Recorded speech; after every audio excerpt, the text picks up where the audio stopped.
Hi, I'm Graham and welcome back to Man v Film.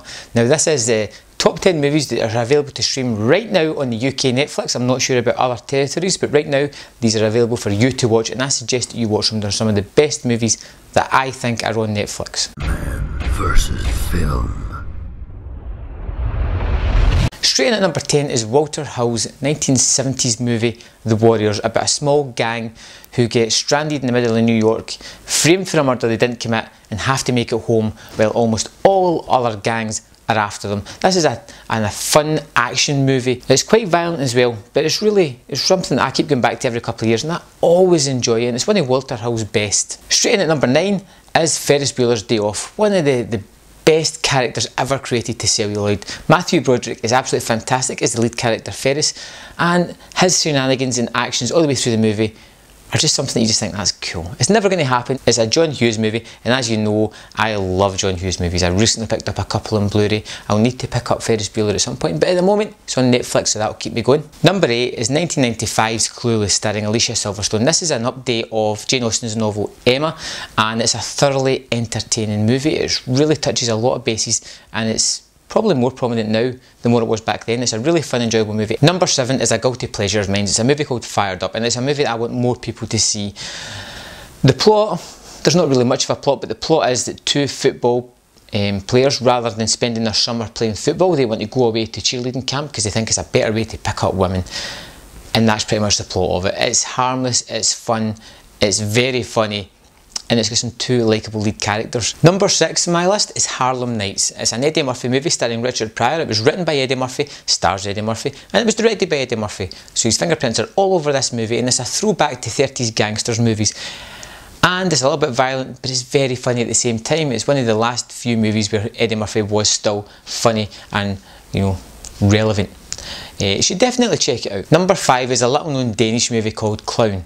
Clown is about a man who refuses to step up to the mark and being an actual man. He's a childlike person who can't cope with social situations, and when his girlfriend threatens to leave him, he does the only thing that he can think of, which is to kidnap his nephew or her nephew and take him on a wild trip that he had planned with his best friend.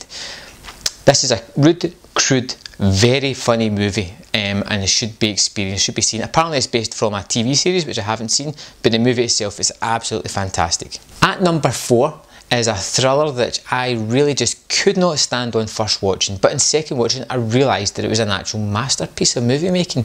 It is Leonardo DiCaprio and Martin Scorsese's Shutter Island. Now this is a fantastic film. It's a movie I feel gets better on every watch, and it's, you know, when I seen it on Netflix I had to just watch it again. It's a really thrilling movie and it's a really great mystery, but it's one that you really need to see a second time to get the benefit out of. It's the duality of every actor on the scene.